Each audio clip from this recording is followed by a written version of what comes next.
Hello everyone and this is Gaurav. And आज हमारा दूसरा दिन है करंट अफेयर्स का। एंड आज हम लोग करेंगे 26 अप्रैल के करंट अफेयर्स। सो या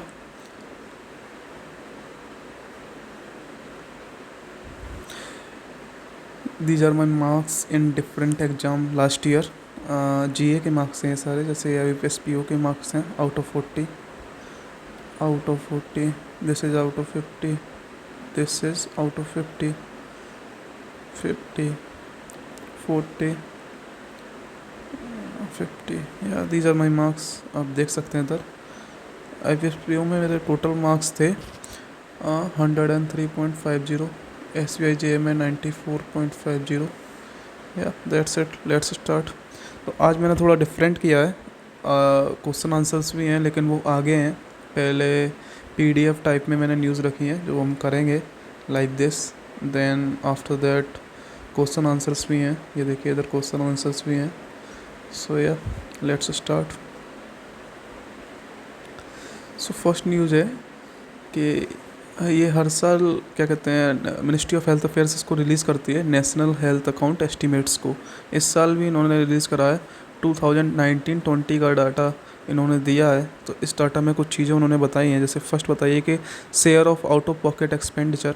share of out of pocket expenditure meaning होता है लाइक के जो भी नॉर्मल पर्सन है, जो भी वो लाइक जब भी कोई परेशानी होती है, लाइक डॉक्टर को दिखाने जाना है या कोई भी हेल्थ रिलेटेड एक्सपेंसेस होते हैं, वो कितना वो आउट ऑफ पॉकेट अपनी जेब से दे रहा है instead of doing with the help of insurance, health insurance. आप लोगों को पता है, हम सबको पता है कि इंश्योरेंस पेनिट्रेशन इंडिया में काफ़ी कम है।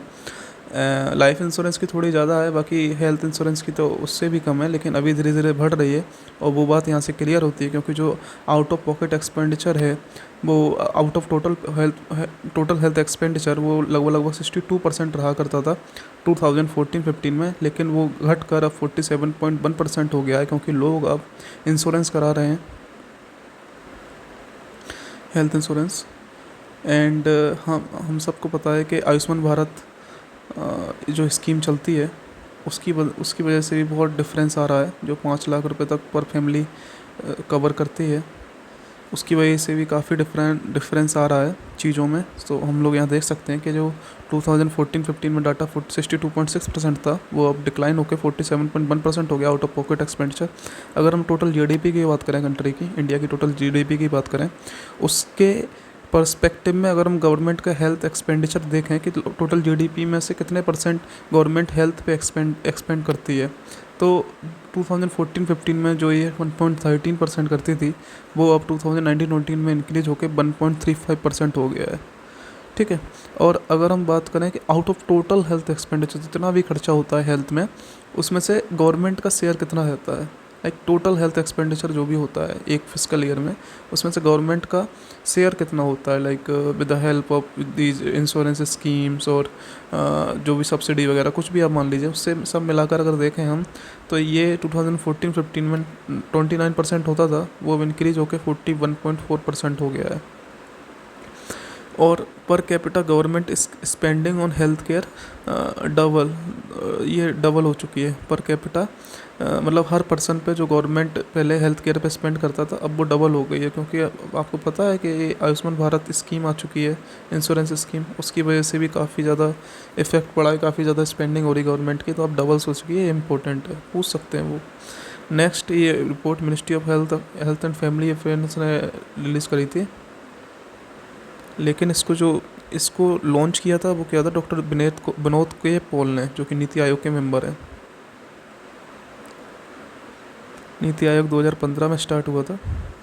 एंड ये मैं आपको बता देता हूँ, ये देखिए ये विनोद के पॉल हैं, ये उसी का ही फ़ोटो है। और ये दिखाया जा रहा है कि primary health care, secondary health care, tertiary. मैं आपको बता देता हूँ, प्राइमरी हेल्थ केयर वो होता है जब आप डॉक्टर को दिखाने जाते हैं फर्स्ट टाइम, ठीक है। सेकेंडरी वो होता है जब आप किसी स्पेशलिस्ट को दिखाने जाते हैं, like oncologist, urologist. Tertiary health care होता है जब आप कोई सर्जरी कराएं, आपका डायलिसिस हो रहा है, this is tertiary health care. तो एक अच्छे एक गुड कंट्री में हेल्दी सारी चीज़ें चल रही हैं, उसके लिए क्या इंपॉर्टेंट है, कौन सी किस हेल्थ केयर में ज़्यादा खर्चा होना चाहिए। ऑब्वियसली प्राइमरी हेल्थ केयर में ज़्यादा खर्चा होना चाहिए। लोग ज़्यादा से ज़्यादा प्राइमरी डॉक्टर पे जाएं, अपने चीज़ों को दिखाएं, क्योंकि अगर चीज़ों को पहले ही दिखा लेंगे तो ये सेकेंडरी और टर्सरी की ज़रूरत ही नहीं पड़ेगी। बहुत से केसेस में क्या होता है ना, प्राइमरी हेल्थ केयर में ही चीज़ें ठीक हो जाती हैं, लेकिन ड्यू टू अनअवेलेबिलिटी लोग दिखाते नहीं हैं और फिर सेकेंडरी और टर्सरी हेल्थ केयर में ज़्यादा खर्चा हो जाता है। And that is not like good for our country, for our people. That's why government is focusing on primary health care. And आप यहाँ डाटा देखिए, अब आप डाटा देखिए, आपको डाटा समझ में आ जाएगा।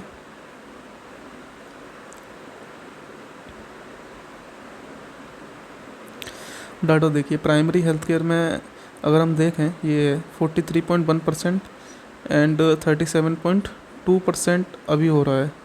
लेकिन आप देखिए सेकेंडरी का, देखिए आप 39.9 था, वो अब घटकर 36.5 आ गया है। And that is a good thing.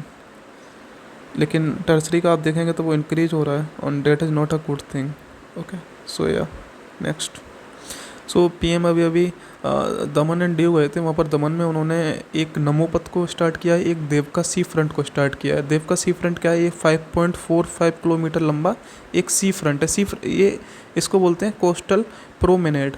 Promenade क्या होता है, जैसे कोई सी है, इसके पास कोई पाथवे बना दिया जाए, लाइक किसी टाउन के सी के किनारे कोई टाउन है, वहाँ पर कोई पाथवे बना दिया जाए टूरिस्ट डेस्टिनेशंस के लिए। टूरिस्ट डेस्टिनेशन बनाई गई है, मतलब टूरिस्ट हैं उसके लिए एक 5.45 किलोमीटर लंबा पाथवे बना दिया। इस पर लोग आप घूम सकते हो, साइकिलिंग कर सकते हो, इधर सी है, इधर आप चल रहे हो, बहुत सही लगेगा। सो इसमें जो खर्चा आया वो 16.165 करोड़ का आया है। एंड 165 करोड़ का खर्चा आया है इसमें। और अभी वहाँ गए थे, दमन एंड दीव गए थे, तो वहाँ के जो एडमिनिस्ट्रेटर हैं वहाँ के, जिनका नाम है प्रफुल्ल पटेल, उन्होंने वो साथ में आए थे। मतलब कोई ना कोई तो आएगा ही ना, अगर मोदी जी कहीं भी जाते हैं, लाइक यूपी जाते हैं तो योगी जी आते हैं, वैसे ही यहाँ यूटी गए थे, Dadra and Nagar Haveli, Daman and Diu. और इसके अलावा ये लक्षद्वीप के भी क्या कहते हैं एडमिनिस्ट्रेटर हैं, प्रफुल्ल पटेल, ये याद रखिएगा। एक स्वागत इनिशिएटिव है, ये मोदी जी ने जब सीएम थे 2003 में गुजरात के, तब उन्होंने लॉन्च किया था। और ये तब उन्होंने लॉन्च करा था, इसको 20 साल पूरे हो गए हैं। तो इसी क्या कहते हैं उस पर इसीलिए ये न्यूज़ में है। तो ये क्या था, ये एक टेक्नोलॉजी बेस्ड ग्रीवियंस रिड्रेसल था। लाइक अभी आप सुनते हैं ना कितने सारे grievance redressal, ombudsman and all. तो ये देखिए मोदी जी ने तभी 2003 में गुजरात में लॉन्च किया था, स्वागत नाम का। इसकी फुल फॉर्म भी थी state wide attention on grievances by application of technology, state wide attention on grievances by application of technology. या नेक्स्ट, ये देखिए national technology centre for port waterway and coast, ये क्या कहते हैं सर्वानंद, ये ministry of port waterways and coasts के अंदर ही आती है, ये सबको पता है। सो इन्होंने ये जिसके मिनिस्टर हैं सर्बानंद सोनोवाल, वो अभी आईआईटी मद्रास गए थे, वहाँ पर उन्होंने इसका कैंपस को इनॉग्रेट करा है, national technology centre for ports waterway and coast. यहाँ पर समझा जाएगा चीज़ों को, और ज़्यादा एफिशिएंटली वर्क किया जाएगा, उसके लिए उससे रिलेटेड है ये। और ये जो national technology centre for port waterway and coast है, ये क्या कहते हैं स्टेबलाइज़ किया गया है सागरमाला प्रोग्राम के अंडर। ये स्टेबलाइज़ किया गया है सागरमाला प्रोग्राम के अंदर। और सागरमाला प्रोग्राम 2015 में स्टार्ट हुआ था। और सागरमाला प्रोजेक्ट का काम क्या है, इसका काम है to enable port led development in the country. Like port की मदद से ज़्यादा डेवलपमेंट हो कंट्री के लिए, इसलिए है। और इसकी हेल्प से पोर्ट को मॉडर्नाइज़ किया जा रहा है। तो इसी के अंडर सागरमाला प्रोग्राम के अंदर ही national technology centre for port waterway and coast को स्टार्ट किया गया। 77 करोड़ का खर्चा आया इसमें। आईआईटी मद्रास में इसका सेंटर डाला गया है। डिस्कवरी कैंपस एक आईआईटी मद्रास में, वहाँ पर इसका सेंटर डाला गया है। सो या दैट्स इट। इसके बाद लॉर्ड हनुमान का एक स्टोलन स्कल्पचर था जो तमिलनाडु से चोरी हो गया था, और ये ऑस्ट्रेलिया में था, ऑस्ट्रेलिया के कैनवेरा में। सो ऑस्ट्रेलिया के कैनवेरा में, मैं साफ लिख देता हूँ, ऑस्ट्रेलिया के कैनवेरा में, ये देखिए आप।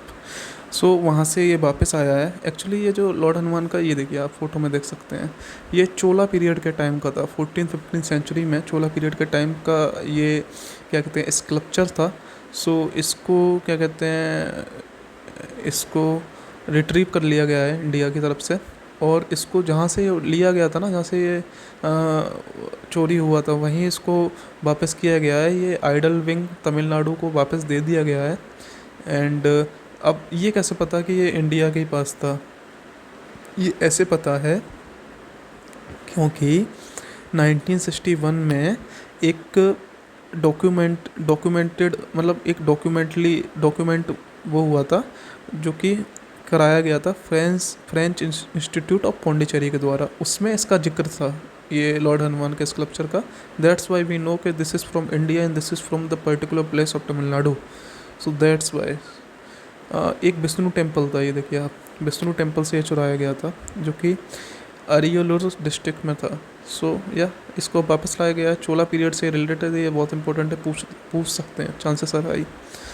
Okay, next, fourth India Mozambique joint defence working group meeting हुई न्यू दिल्ली में। समय पर होती है। मोजम्बिक एक अफ्रीकन कंट्री है एंड इसकी जो कैपिटल है वो मापूटो एंड इसकी जो करेंसी है वो मेटिकल। एंड यहाँ पर मोजम्बिक में एक बहुत फेमस बीच है, टोफो बीच। एंड ये इंडिया मतलब इंडिया इसके साथ इतना सब कुछ क्यों करता है? रीज़न एक ही है कि इंडियन ओशन से इसकी कोस्ट लाइन टच होती है, इसीलिए हमारे लिए बहुत इंपॉर्टेंट हो जाता है, इसीलिए इतनी सारी मीटिंग्स वगैरह होती हैं। तो अभी fourth joint defence working group meeting हुई। फोर्थ इंपॉर्टेंट ये कहाँ हुई? ये हुई न्यू दिल्ली में। ओके, नेक्स्ट देखते हैं। अभी हम सबको पता है कि SCO और G20 दोनों की चेयरमैनशिप इंडिया पर है। तो SCO की जितनी भी मीटिंग होंगी मोर और लेस इंडिया में ही होंगी। सो अभी डिफेंस मिनिस्टर की मीटिंग अप्रैल 28 को होनी है, ये भी इंडिया में होनी है। SCO के इस बार की थीम क्या है इंडिया की चेयरमैनशिप में? Secure SCO। इसमें कौन कौन सी कंट्री हैं? Kazakhstan, China, Kyrgyzstan, Pakistan, Russia, Tajikistan, Uzbekistan and India. 1 2 3 4 5 6 7 8 country हैं। ठीक है, 2001 में स्टार्ट हुआ था, we all know that. And after that 2 क्या कहते हैं ऑब्जर्वर कंट्रीज भी हैं this time. And first is Iran and second is Belarus. That's it. Next है कि एक्सरसाइज कोप इंडिया काफ़ी टाइम से चल रही है, लाइक मैं स्टार्टिंग से सुन रहा हूँ अप्रैल को इसके। सो इसका 6th एडिशन चल रहा है। इंपॉर्टेंट थिंग इज कि इसका कौन सा एडिशन चल रहा है? इसका 6th एडिशन चल रहा है। वेट, 6th एडिशन चल रहा है, इसका 6th एडिशन चल रहा है। And India and US air force exercise है, ये याद रखना है, एयरफोर्स एक्सरसाइज है। इंडिया और US के बीच में चल रहा है, इंडिया एंड USA के बीच में चल रही है ये। एंड 3 जगह हुई है, 3 जगह हुई। वो 3 जगह कौन कौन सी हैं? सो मैं आपको बता देता हूँ। फर्स्ट इज़ कलाई कुंडा, ये वेस्ट बंगाल में। पानगढ़, ये भी वेस्ट बंगाल में। And Agra, Uttar Pradesh. Taj Mahal, we all know that and I am from, मैं भी यहीं से हूँ। Next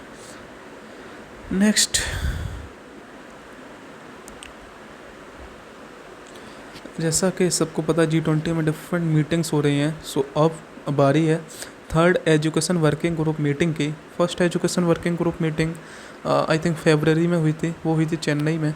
2nd education working group meeting Amritsar में हुई। Now 3rd education working group meeting होती है, जिसमें डिफरेंट कंट्रीज़ के एजुकेशन मिनिस्टर्स आते हैं, इंडिया में मीटिंग होती है, डिफरेंट चीज़ों पर बात करते हैं, एजुकेशन को कैसे अच्छा करें, इसके बारे में क्या क्या कर सकते हैं, वही सब होता है इसमें। 3rd वाली हो रही है वो भुवनेश्वर उड़ीसा में हो रही है। भुवनेश्वर उड़ीसा में हो रही है 3rd वाली। भुवनेश्वर उड़ीसा में 3rd मीटिंग हो रही है, 26 से 28 अप्रैल को होगी। इसमें G20 के मेंबर के साथ साथ OECD, यूनेस्को एंड यूनिसेफ के मेंबर्स भी आ रहे हैं। G20 के बारे में सबको पता है, एक बार और बता देता हूँ मैं सारी चीज़ें। 1999 में स्टार्ट हुआ, 19 कंट्रीज़ प्लस यूरोपियन यूनियन है। एंड इसके अलावा इसकी थीम है one family one earth one future, Vasudhaiva Kutumbakam भी बोलते हैं, महा उपनिषद से लिया गया है ये। एंड इसके अलावा G20 का पेरेंट G7 है। G7 की इस बार चेयरमैनशिप जापान कर रहा है। Okay, that's it I think. Next, ये इम्पोर्टेंट है, इसको देख लेते हैं। निर्मला सीतारमन ने central board of direct tax के साथ मीटिंग करी। रिव्यू मीटिंग होती है, हर साल होती है, इस बार भी हुई। उसमें कुछ डाटा निकल के आया, मैं आपको बता देता हूँ। इनकम टैक्स एक्ट कौन सा? इनकम टैक्स एक्ट कब रिलीज़ हुआ था? इनकम टैक्स एक्ट 1961, ये याद रखिएगा। चलिए देखते हैं। तो ये बताया कि पहले ना एक स्टेटमेंट ऑफ फाइनेंशियल ट्रांजेक्शन होता है, लाइक ये देखने के लिए कि जो भी टैक्स पेयर्स हैं वो, ये देखने के लिए कि जो भी टैक्स पेयर्स हैं उनके ऊपर निगरानी रखने के लिए कोई हाई वैल्यू ट्रांजेक्शन तो नहीं हो रहा है। तो इस सब को देखने के लिए इनकम टैक्स ने, क्या कहते हैं, इनकम टैक्स लॉ ने ये कॉन्सेप्ट को फ्रेम किया, स्टेटमेंट ऑफ फाइनेंशियल ट्रांजेक्शन को, और इसको रिपोर्टेबल अकाउंट भी बोलते हैं। तो देखते हैं इसमें पहले dividend and interest, securities, mutual fund, ये सब चीज़ें इसमें इंक्लूड नहीं होती थी, लेकिन एंड इंफॉर्मेशन फ्रॉम GSTN, ये सब पहले इंक्लूड नहीं होती थी, लेकिन रिसेंट ईयर में इसको इंक्लूड कर दिया। इसकी वजह से 1118% का इंक्रीजमेंट आया है रिपोर्टेड इन्फॉर्मेशन में। लाइक पहले उतनी चीज़ें रिपोर्ट नहीं होती थी, नाउ बहुत सारी चीज़ें रिपोर्ट हो रही हैं और डाटा बहुत अच्छे से मिल रहा है और बहुत इंक्रीजमेंट दिख रहा है। सो इसी रिपोर्ट की वजह से, इसी मतलब इन सब चीज़ों को ऐड करने की वजह से this has resulted in addition of information of about 3 crore person. 3 crore person इसके एम्बिट में आ चुके हैं, उनका भी डाटा अब, क्या कहते हैं, central board of direct tax के पास है। बहुत से लोग थे पहले वो सिर्फ म्यूचुअल फंड में इन्वेस्ट करते हैं,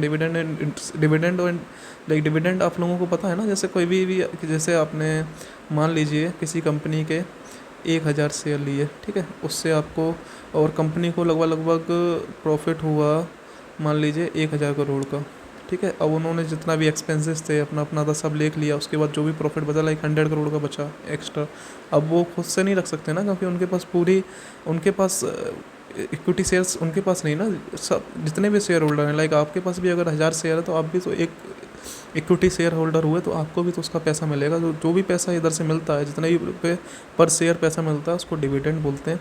सो डिविडेंड एंड इंटरेस्ट, ये सब चीज़ें भी इसमें आई, तो इसकी वजह से इंक्रीज हुआ। सेकंड है TDS कोड। TDS की फुल फॉर्म होती है, मैं लिख देता हूँ, इम्पोर्टेंट है, काफ़ी इम्पोर्टेंट है, टैक्स डिडक्टेड एट सोर्सेस। इसका मीनिंग क्या है कि जो पैसा है, जो लाइक गवर्नमेंट का पैसा बनता है, वो स्टार्टिंग में ही काट लिया। आपने देखा होगा बैंक में कभी कभी TDS लग जाता है, लाइक आपने कुछ पैसे डाले एंड TDS कट गया क्योंकि गवर्नमेंट को जो भी पैसा चाहिए वो स्टार्टिंग में ही ले लेते हैं। That is what TDS। इस TDS में जो भी TDS के कोड्स होते हैं, वो कोड्स गवर्नमेंट ने बढ़ाए हैं, 36 से 65 कर दिए हैं। इसकी वजह से जो टोटल रिपोर्टेड ट्रांजेक्शन है वो लाइक जो 15-16 में 17 करोड़ का TDS आता था, वो अब बढ़कर 144 करोड़ का हो गया है। क्यों हो गया? क्योंकि कोर्ट्स बढ़ा दिए हैं, डिफरेंट जगह से डिफरेंट TDS कोर्ट्स लगाकर पैसा ले रहे हैं जो भी उनका बनता है स्टार्टिंग में ही, तो कोई चांस ही नहीं है, बढ़ता जा रहा है। That's it. नेक्स्ट है personal income tax to GDP ratio. Personal income tax to GDP ratio. So ये personal income tax to GDP ratio हमें क्या बताता है? ये बताता है कि जो टैक्स पेयर का बेस है इंडिया में, वो मतलब बाइड नहीं हो रहा है, बढ़ रहा है। टैक्स पेयर का बेस बढ़ रहा है, ज़्यादा से ज़्यादा टैक्स पेयर हो रहे हैं, जो कि गवर्नमेंट जो अच्छे स्टेप्स ले रही है इसमें कि जितने ज़्यादा से ज़्यादा टैक्स पेयर जुड़े हैं, वो डाटा कैसे पता चलता है कि हाँ टैक्स पेयर बाकी में जुड़ रहे हैं, वो इससे personal income tax to GDP ratio से, जो कि 2014-15 में 2.11 होता था, वो अभी बढ़कर 2.94 हो गया है 2021-22 में। This data is very important, ये आप लोग याद रख लीजिए। ये 2.94 इन फिजिकल ईयर 2021-22, ये इम्पोर्टेंट है।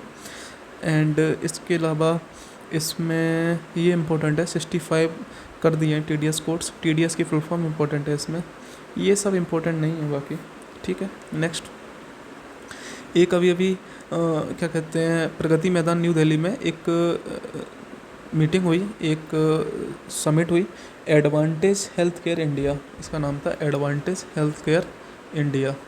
एंड इसका ये 6th एडिशन था एडवांटेज हेल्थ केयर इंडिया का। एंड ये प्रगति मैदान न्यू दिल्ली में हुआ।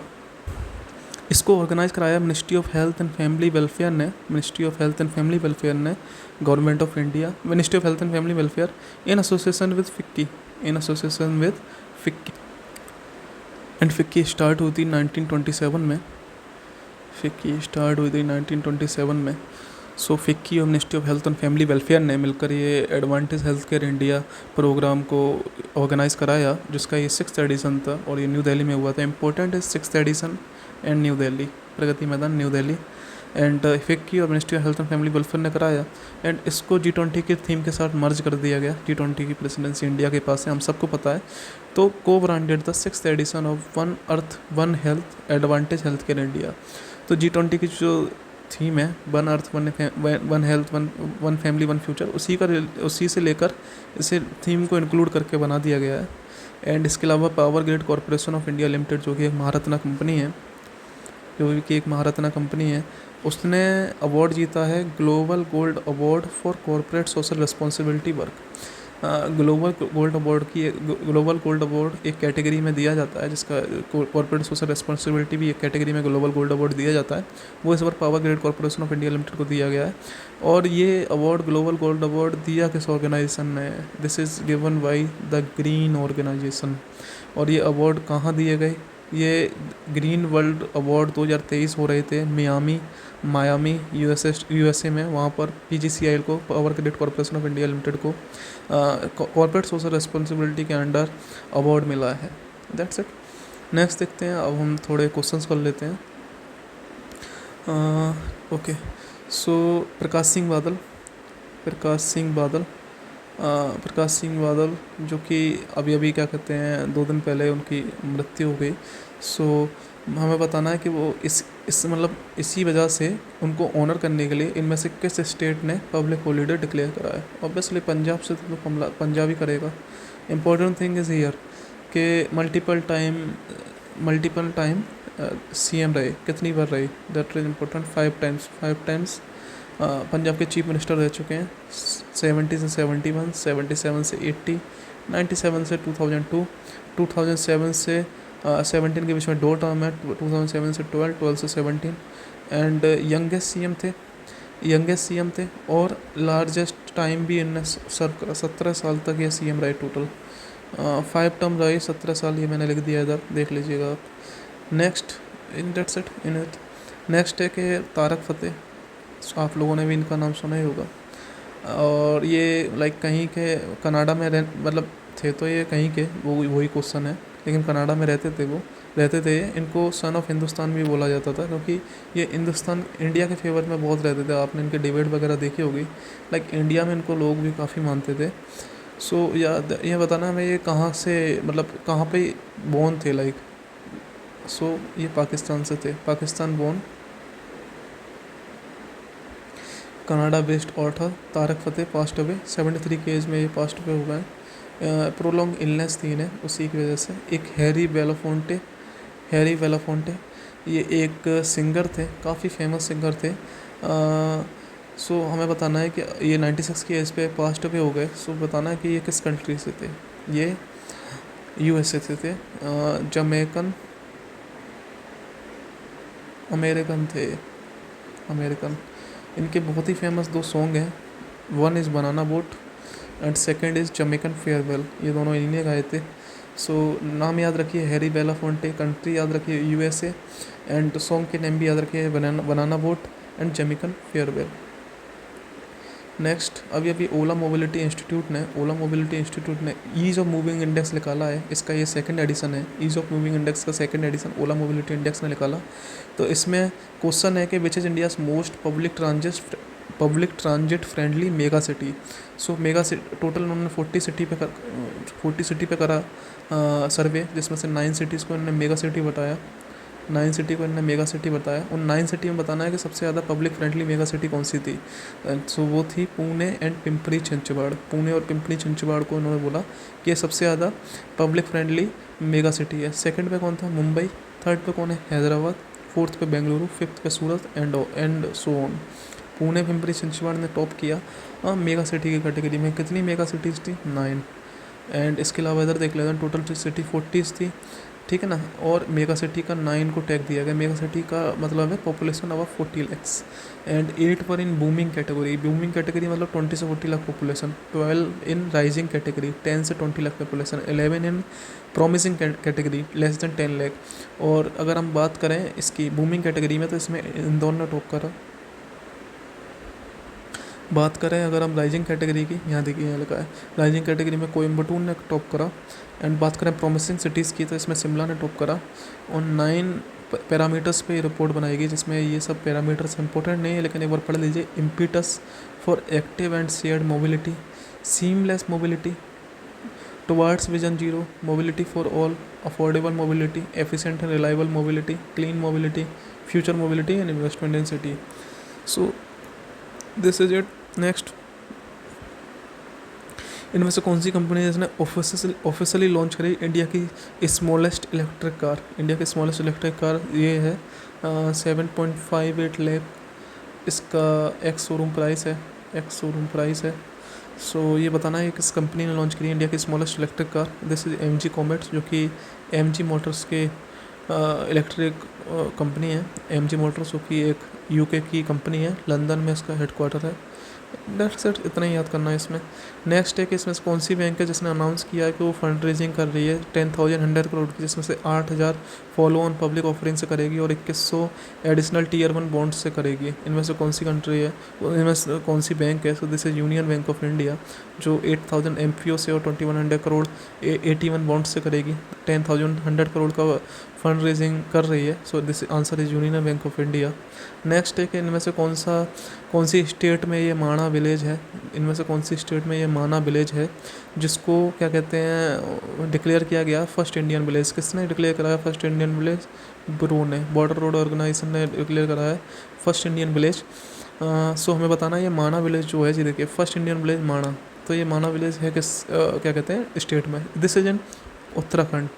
This is in Uttarakhand. और इसको मोदी जी ने भी इसको क्या कहते हैं हामी दी है, इसको प्रोत्साहित किया कि yes this is the first village.